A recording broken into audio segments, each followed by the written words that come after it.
വിദേശികൾക്ക് മാത്രം തീരെഴുതി കിട്ടിയ ഏലിയൻസ് ഇതാ മലയാള മണ്ണിലും അതായത് നമ്മുടെ കേരളത്തിലും അവതരിച്ചിരിക്കുകയാണ്. അപ്പോ വേറെ ഏത് പടത്തിനെ പറ്റിയിട്ടുള്ള ഗഗനചാരി. അപ്പോ നമസ്കാരം കേട്ടു, എല്ലാവർക്കും നമസ്കാരം. വീഡിയോയിലേക്ക് സ്വാഗതം. ഒരു സംശയവുമില്ലാതെ പറയാം, മലയാളത്തിൽ ഇന്നേ വരെ കണ്ടിട്ടില്ലാത്ത ഒരു സയൻസ് ഫിക്ഷൻ അടിപൊളി ഒരു കോമഡി മൂവി. പടത്തിനെ എടുത്തു വെച്ചിരിക്കുന്ന രീതി, വിഷയം സാധനം തന്നെ ഏറ്റവും വലിയ പോസിറ്റീവ്. ഇത് ഇത്രയും ചുരുങ്ങിയ ബഡ്ജറ്റ് കൊണ്ട് തന്നെ ഇത്രയും കിടലിനായിട്ടൊരു സയൻസ് ഫിക്ഷൻ മൂവി ഉണ്ടാക്കാന്നൊക്കെ പറഞ്ഞു കഴിഞ്ഞാൽ അതൊരു നല്ലൊരു ഡയറക്ടർക്ക് മാത്രമേ അതിനെ കൊണ്ട് സാധിക്കൂ. സയൻസ് ഫിക്ഷൻ മൂവി ഇഷ്ടപ്പെടുന്ന എനിക്ക് ഈ മൂവി ഒരുപാട് ഇഷ്ടപ്പെട്ടു. എനിക്ക് മാത്രമല്ല, സയൻസ് ഫിക്ഷൻ മൂവീസ് അങ്ങനത്തെ കാറ്റഗറീസ് ഉള്ള ആ ജേണറിലുള്ള മൂവീസ് ഒക്കെ ഇഷ്ടപ്പെടുന്ന ആർക്കായാലും ഈ മൂവി ഒരിക്കലും ബോറടിക്കില്ല. അത്രയും നല്ലൊരു കിടിലൻ വൈബ് തന്നെയായിരുന്നു ഈ സിനിമ. ഗഗനചാരി ബേസിക്കലി ഡിസ്റ്റോപ്പിയൻ ഫ്യൂച്ചറിലാണ് കഥ നടക്കുന്നത്. അതും നമ്മുടെ കേരളത്തിലെ 2043 ആ ഒരു കാലഘട്ടത്തിലാണ് മൂവി നടക്കുന്നത്. ഒരു പച്ച പുതപ്പിച്ച് കിടക്കുന്ന ഒരു പോസ്റ്റ് അപ്പോക്കാലിപ്റ്റിക് കേരളം. അതൊരു തേർഡ് വേൾഡ് വാർ കഴിഞ്ഞു നിൽക്കുന്ന ഒരു സമയം. ആ സമയത്താണ് നാഷണൽ ഹീറോ ആയിട്ടുള്ള നമ്മുടെ എക്സ് ആർമി വിക്ടർ നമ്മുടെ ഗണേഷ് കുമാറിന്റെ കഥാപാത്രം. ആളുടെ ഒരു ഡോക്യുമെന്ററി ചെയ്യാനായിട്ട് കുറച്ച് പിള്ളേര് ഇങ്ങനെ കയറി വരുന്നു. വിക്ടർ ജി അങ്ങനെ വേണം ആ പടത്തിൽ നമ്മൾ വിശേഷിപ്പിക്കാനായിട്ട്. ആ പടത്തിൽ അങ്ങനെയാണ് എല്ലാവരും ആ ഗണേഷ് കുമാറിന്റെ കഥാപാത്രത്തെ വിളിച്ചുകൊണ്ടിരിക്കുന്നത്. പുള്ളിക്കാണെങ്കിൽ ഇപ്പോ കലകളോടാണ് ഒരു താല്പര്യം. ആള് ഈ പരിപാടികളൊക്കെ, പണ്ടത്തെ പരിപാടികളൊക്കെ അവസാനിച്ചിട്ട് ഈ ചിത്രവര അങ്ങനത്തെ ഒരു ലൈന് പിടിച്ചേക്കാണ്. പടത്തിലെ മെയിൻ ക്യാരക്ടേഴ്സ് എന്ന് പറഞ്ഞു കഴിഞ്ഞാൽ നമ്മുടെ ഗണേഷ് കുമാർ, വിക്ടർ ജി, പിന്നെ നമ്മുടെ ഗോകുൽ സുരേഷ് എല്ലാവരെയും പറ്റിയിട്ട് എടുത്തു പറയാനുണ്ട് ഈ സിനിമയിൽ. ഗോകുൽ സുരേഷ് ഒരു അലന്റെ കഥാപാത്രമാണ് ഗോകുൽ സുരേഷ് ചെയ്തിട്ടുള്ളത്. പിന്നെ നമ്മുടെ സ്വന്തം അജു വർഗീസ്, വൈബ് സ്വയം വിശേഷിപ്പിക്കുന്ന ഒരാള്, വൈബ് എന്ന് സ്വയം വിശേഷിപ്പിക്കുന്ന ഒരാൾ.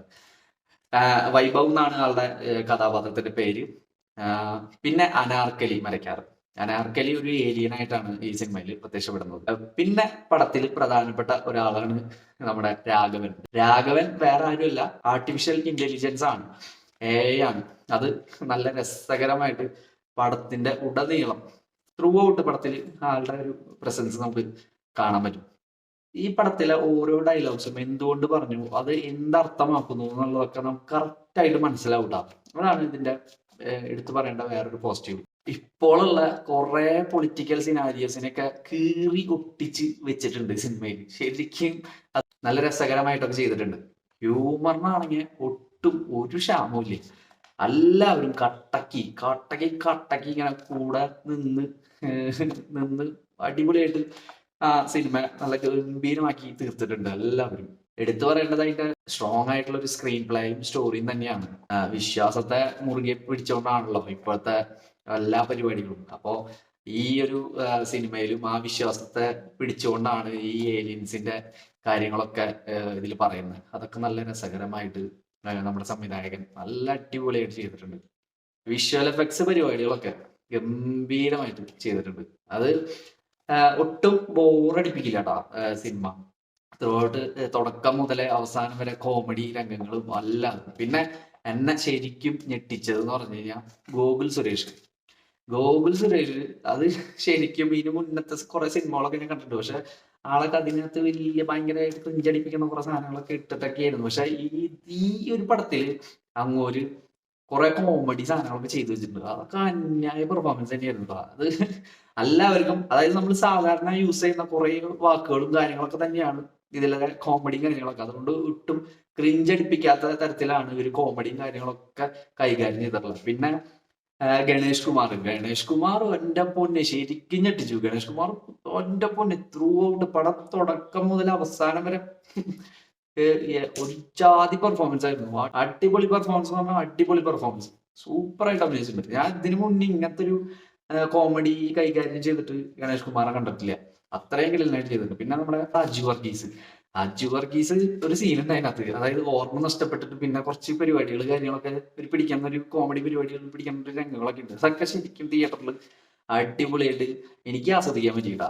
ഒരു കോമഡികളൊക്കെ നല്ല രസകരമായിട്ട് എല്ലാവരും ചെയ്തിട്ടുണ്ട്. പിന്നെ ഇതിനു മുമ്പ് ഞാൻ ഗിർ പടം സിനിമ കണ്ടു. അതിൽ കുറെ കോമഡി കാര്യങ്ങളൊക്കെ കണ്ടിട്ട് എനിക്ക് തന്നെ ക്രിഞ്ചടിച്ച് തവിട് വഴിയായിട്ട് പകുതിന്നൊക്കെ ഇറങ്ങി പോകാന്നൊക്കെ വിചാരിച്ചിട്ടുണ്ടായിരുന്നു ആ സിനിമ.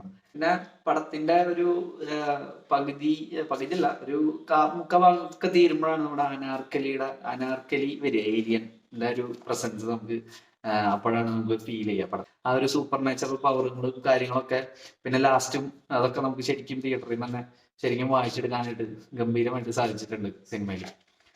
പിന്നെ എടുത്തു പറയേണ്ടത് ഇതിന്റെ ഡയറക്ടർ അരുൺ ചന്തു. ആള് തന്നെയാണ് ഇതിന്റെ സ്ക്രീൻ പ്ലേയും എല്ലാ പരിപാടികളും കൈകാര്യം ചെയ്തേക്കണം. ആള് തന്നെയാണ് ഇതിന്റെ സ്ക്രീൻ പ്ലേയും സ്റ്റോറിയും ഒക്കെ ആള് തന്നെയാണ്. ആളുടെ ഒരു ബ്രില്യൻ്റ് ആയിട്ടുള്ള ഒരു സംഗതി തന്നെയാണ് ഈ സിനിമ.